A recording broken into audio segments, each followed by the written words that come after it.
freaking out.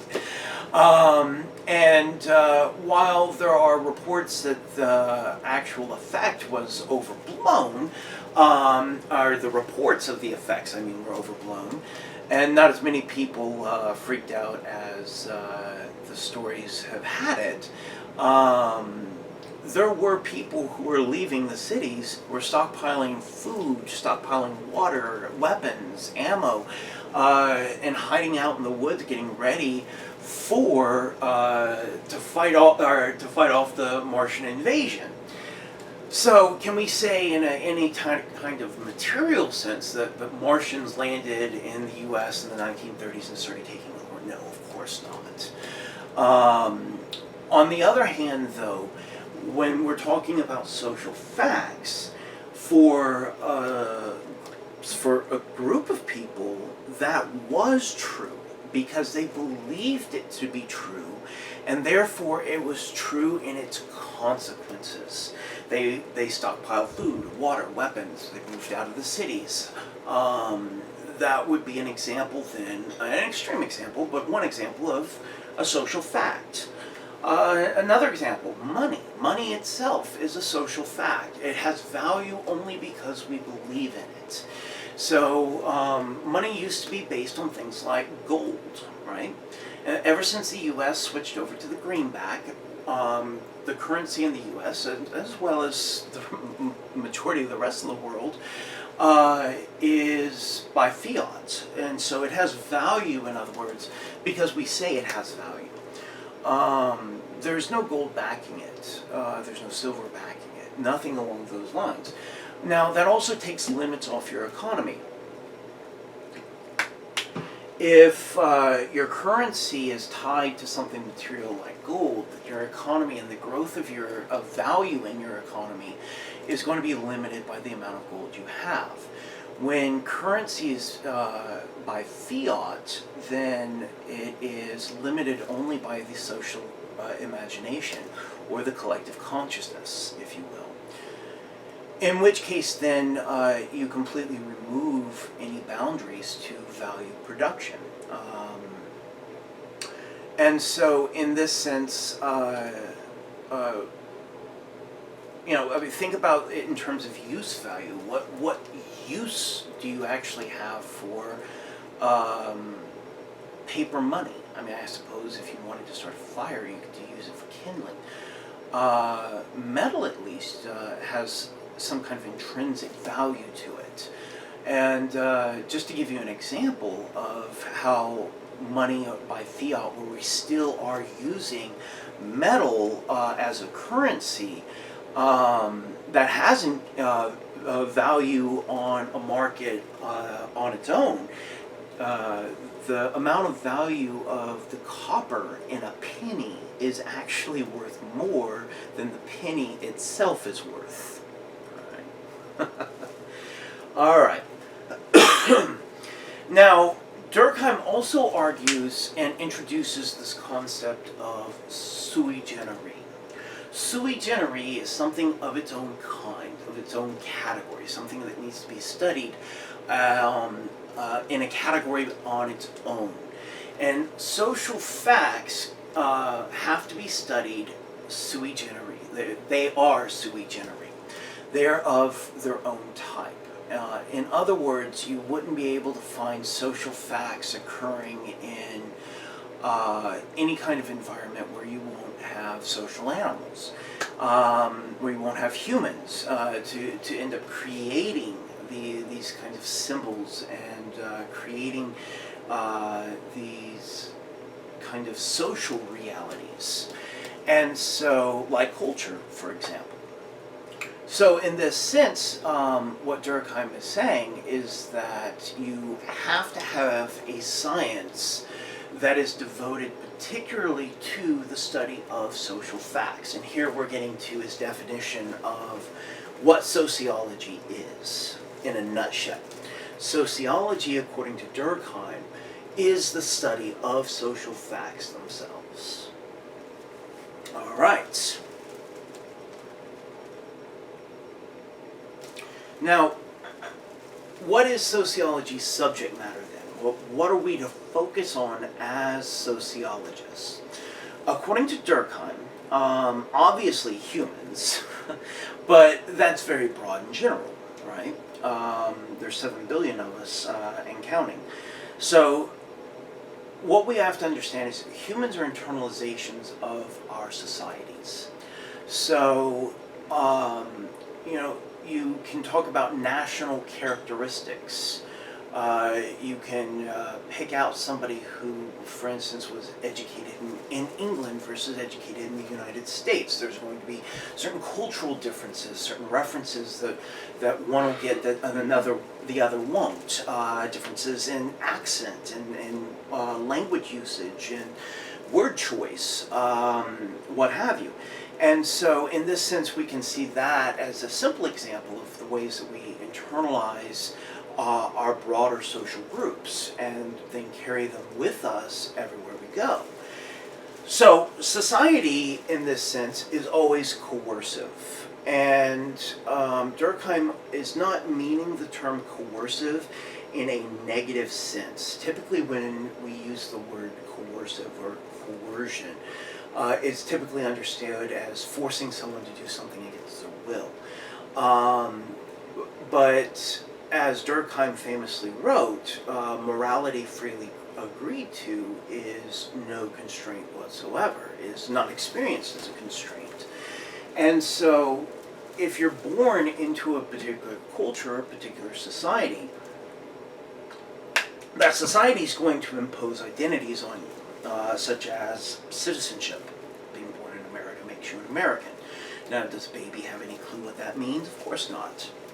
And it's this imposition of identity based on accident of birth, where you happen to be born in terms of social location. So, in this sense, society is coercive in the sense that in order to function within that society, you have to learn the dominant social facts, like the basic norms of a society.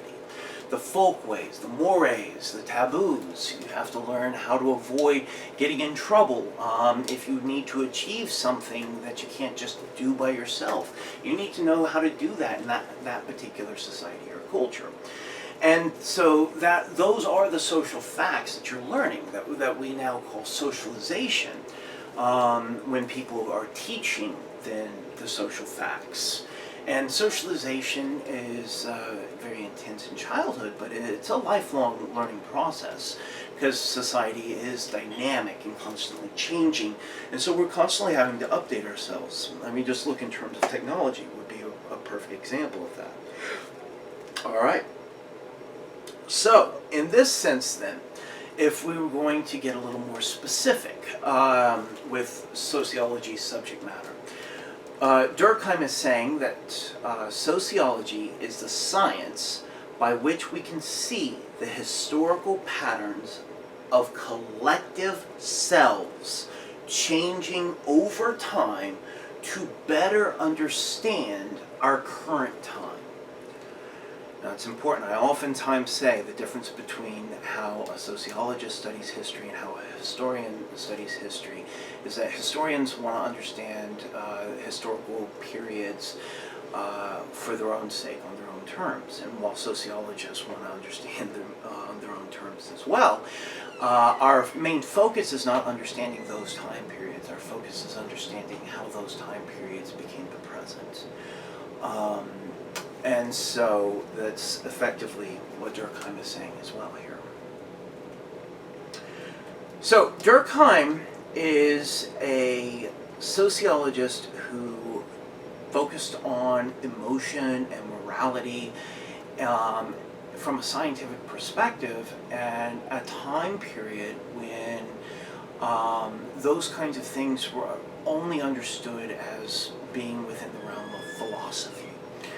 And Durkheim was meticulous in his argument for why you can create a scientific study of something like morality. So he says, both empiricist and rationalist, and you remember both of those philosophical views in the history of the philosophy of science as competing views that ultimately both influence what becomes modern concepts of science. But both ended up failing at finding the source of moral codes. And it's because they tried, according to Durkheim, to reduce the moral codes to just dry precepts, to just in terms of lists of codes that people followed. And Durkheim argued that that was too simplistic an understanding of what morality actually is. Now, German idealism ended up trying to find the source of morality, certainly, as we've talked about, particularly in Kant's deontology. But Durkheim criticizes them for being too abstract. And so whereas the empiricists and rationalists were too reductionistic in their view of moral codes and morality, German idealism ended up being inductive ad absurdum, according to Durkheim. So in this sense, the categorical imperative, well, it's a very broad and general statement of moral codes that people can end up applying in any variety of ways to actual lived experience. So you should act in such a way as to will your actions universal, right? That's the categorical imperative. Well, then that if somebody thinks what they're doing is moral, then of course they're going to will their actions universal, but that doesn't mean that there's going to be social consensus that what this person is doing is truly moral. And so, whereas Kant and Hegel and Fichte and these other German idealists were trying to locate morality in this otherworldly kind of absolute sense, Durkheim argues that there is much more fundamental material lived experience that we can point to. Now, he also then takes on utilitarianism more directly. John Stuart Mill, one of the biggest proponents of utilitarianism, who lived from 1806 to 1873, ended up arguing that morality was a question of utility or usefulness. So if something was useful, then it was good. If it was something that was not useful, then it was bad. And who determined whether or not something was useful was a question of whether or not it was useful to the majority of people in a society. And so, in a way, utilitarianism faces the same problems as a pure democracy faces, where you end up getting a kind of rule by the mob. In this sense, though, it's in terms of morality much more so than in terms of political science. So,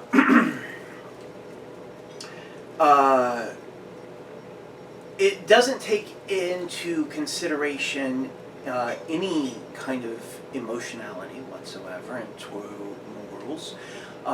If you do something that you view as, or your society views as being immoral, and you feel regret or you feel remorse, these kinds of emotions are at the root of our moral adherence. When you accidentally hurt somebody and you feel emotionally bad that you hurt somebody, that you caused somebody pain, that is at the root of morality. And that's at the root of the social bond. And Durkheim rejects the utilitarian view because it basically puts morality up to whatever the majority votes on, and that is just far too simplistic once again. And so you can see how Durkheim is going through the major moral philosophies of his time and just kind of knocking them down to end up proposing a sociological view.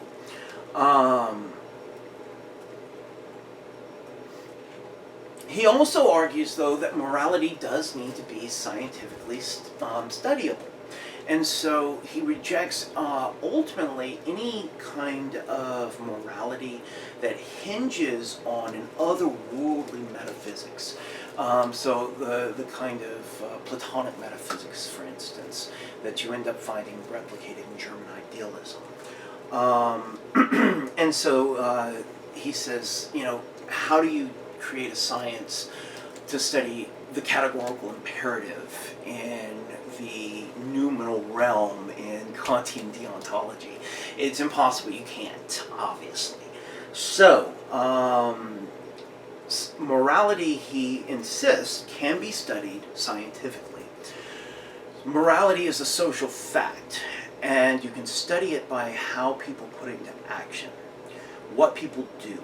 So that people have moral codes and do not just go out and do whatever they feel like in the moment, is something that can itself be studied as a material, as our social fact.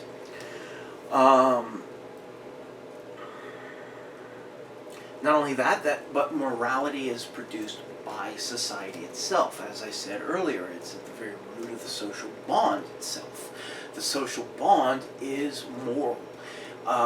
Think about what morality is. Morality is about how we treat other people.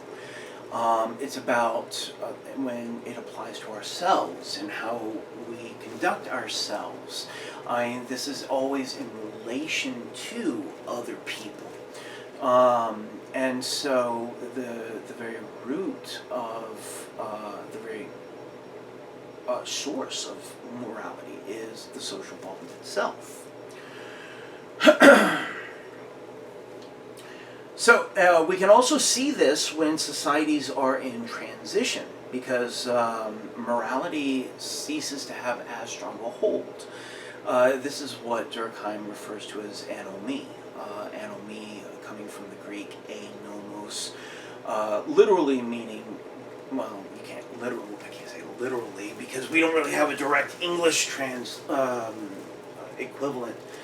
Nomos means custom, law, and tradition. For the ancient Greeks, that was all one concept. We don't have an English equivalent because we've broken those up into separate things. Customs, laws, and traditions are all separate things at this point in time. For the ancient Greeks, they weren't. So, nomos is also where we get our term norms from, normal. These are all Greek roots. So a in Greek, ancient Greek, is a negation. So a nomos would be without custom, law, tradition. So when Durkheim talks about anomy, he's talking about a social structure that is in transition. It could be collapsing. Something is radically changing, though, within that society. And that radical change ends up injecting new moral codes that may contradict old moral codes. People are not sure exactly what the moral codes are anymore. And you end up getting,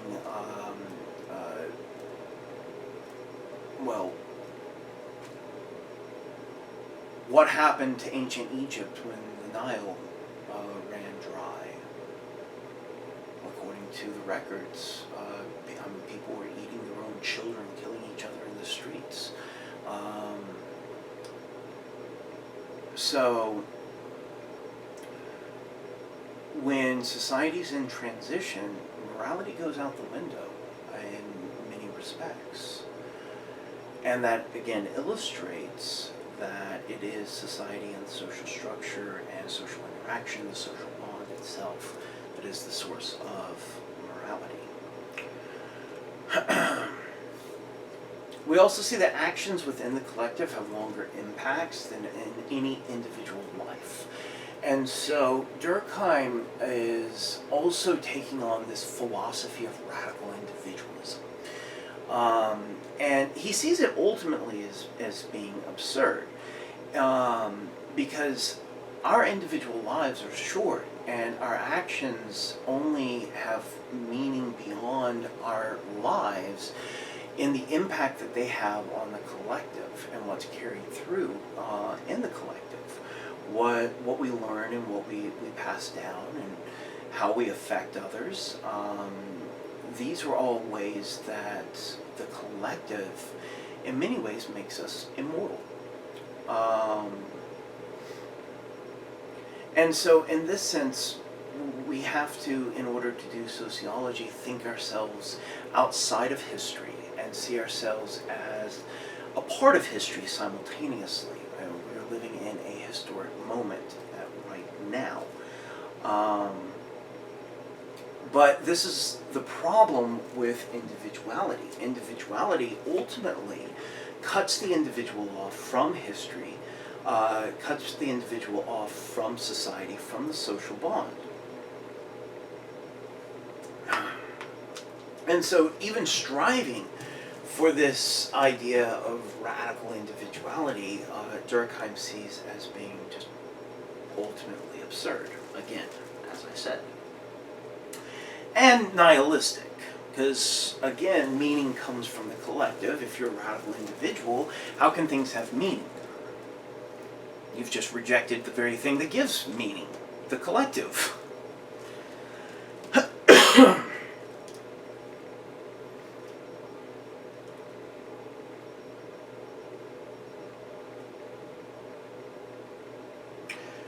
Now, morality is connected to all social spheres. It would have to be, since it's a fundamental part of the social bond itself. Then it would be projected into large-scale institutions. It would be projected into organizations. It would be, morality would become writ large in large societies. And this is what Durkheim argues does occur. And so moral shifts in terms of looking at labor over the course of the 19th century and 20th century, for instance, and this kind of humanistic insistence on the dignity of all humanity, which was kind of a counterbalance to the kind of horrors being proposed by eugenicists and social Darwinists. So in this sense, though, this humanistic movement to recognize the dignity of all humanity, even those that labor, led to shifts in the larger political economy that ultimately led to things like child labor laws and workers' rights.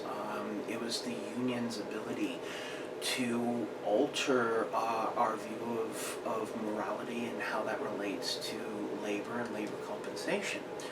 And we can talk how, since the 1970s, that a lot of that labor and historical change has been reversed, but that's a conversation for later theorists. So, what about the consequences of moral phenomena? Because to be immoral has consequences. There's two basic types. There's mechanical moral consequences and synthetic moral consequences, according to Durkheim.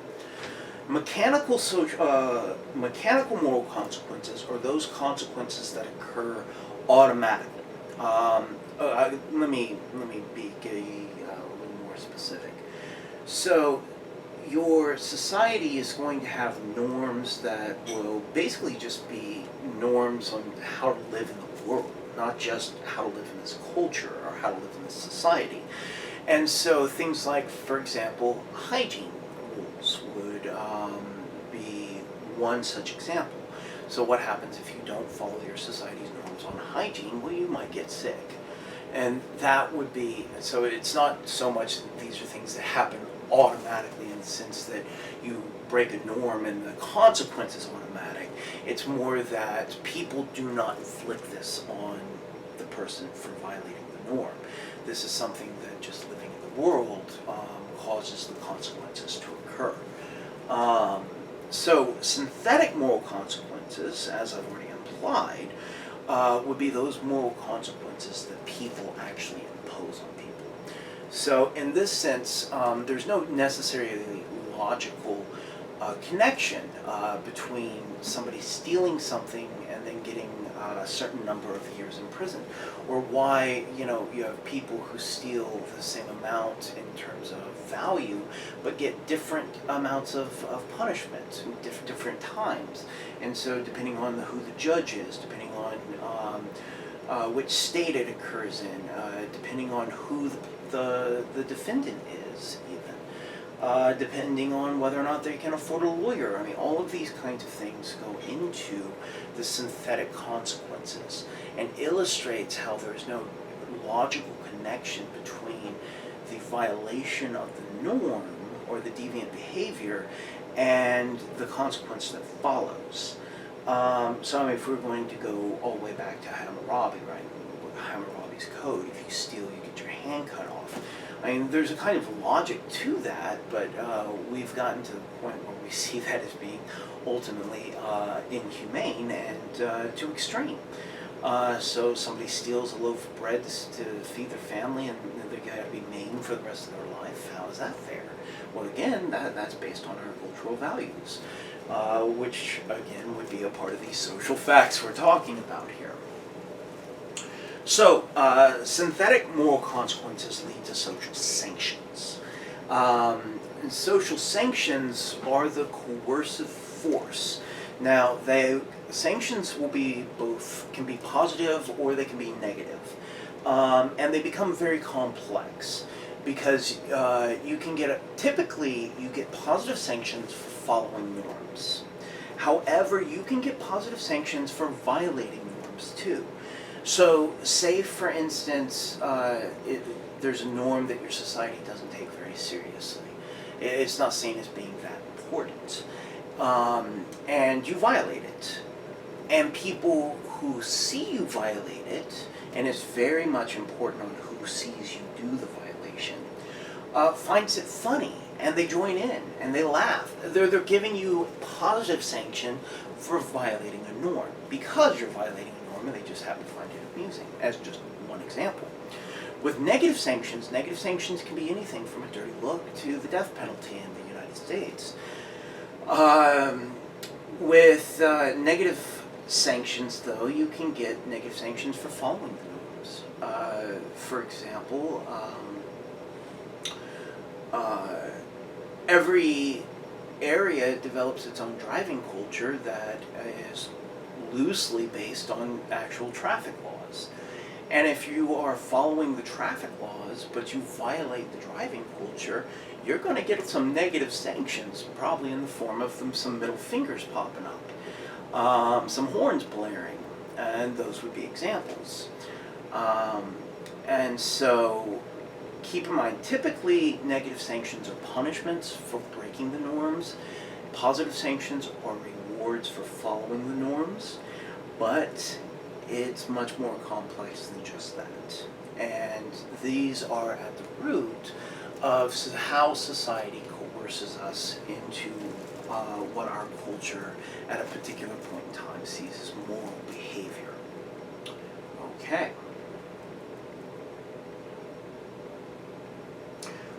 Morality also gives us this emotional bond to the collective itself. As morality is passed down through the generations, it changes, but there's still core values that end up being passed down, even though other values may change. So when I say values, if you're thinking of something that is important to you, but that is otherwise controversial in your society, then you're not thinking of core values. Core values are values that people don't even think to question. They don't even realize they're operating on them. They're so ingrained that people do not see them. It is the water, the the last thing a fish realizes is that it's in water, right? The core values are like that for us. However, because there are aspects of the culture that are passed down through the generations, it gives us a sense of connection directly to the collective, and not just the collective that exists right now in our moment. The collective is something that, again, remember, transcends history. And so the collective is something that you're connecting to past aspects of the collective. For instance, I'll give a straightforward example. You sit down and you watch a Bogart film, Humphrey Bogart. You're connecting to a generation that there's not many people still around from that generation. So I mean that's maybe a silly example, but an example of how we end up preserving culture and passing it down. Now, the individual, though, in this sense, becomes irrelevant. And according to Durkheim, to change core values, you can only do so through mass movements. Now, individuals may help lead a mass movement, they may help organize mass movements, they may take part in mass movements, but it's the mass movement itself that is able to change moral codes, not any individual by her or himself. All right. Now, in this sense, then, the obligatory nature of morality, that we feel obligated to follow our society's moral codes, is not coming from some metaphysical alternative reality like what you find with German idealism, but from the very social bonds we feel, is that we don't want to be thought of as a bad person. We want people to think well of us. We want to, if we violate moral codes with people, we damage the social bond we have with those people. And so these are the true reasons why we behave morally. And everyone behaves morally. Just because people engage in deviance doesn't mean that that deviance then should define their entire life. Everyone engages in deviance from time to time. Small acts of deviance to large acts of deviance. But all in all, we are moral creatures and we act morally, regardless of the exceptions. That there is deviance that we can point to are the exceptions that demonstrate the overall rule. All right. Morality also must be seen as more than just an obligation or duty to an outside authority. It's not just because you're afraid of what the police might do if they see you violating a law, for instance.